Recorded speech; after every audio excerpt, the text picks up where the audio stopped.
សូមគោរពជំរាបសួរដល់ពុកម៉ែបងប្អូនទាំងអស់គ្នាសូមស្វាគមន៍មកកាន់ Channel វិថីឆ្នោតទិញណាមរបស់ខ្ញុំបាទសម្រាប់ថ្ងៃនេះ Admin មានលេខតម្រុយពិសេសរបស់ឆ្នោតយួនប្រចាំថ្ងៃទី 7 ខែ 11 ឆ្នាំ 2025 នេះដូចនេះ Admin មិនចង់ចំណាយពេលវេលារបស់ពុកម៉ែបងប្អូនយូរតោះមកតាមដានលេខតម្រុយពិសេសទាំងអស់គ្នា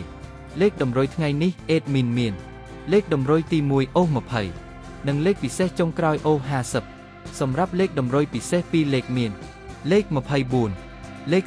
03 និងលេខចុងក្រោយ 56 សម្រាប់លេខតម្រុយពិសេស3លេខមានលេខ 213 គុណលេខចុងក្រោយ 565 គុណ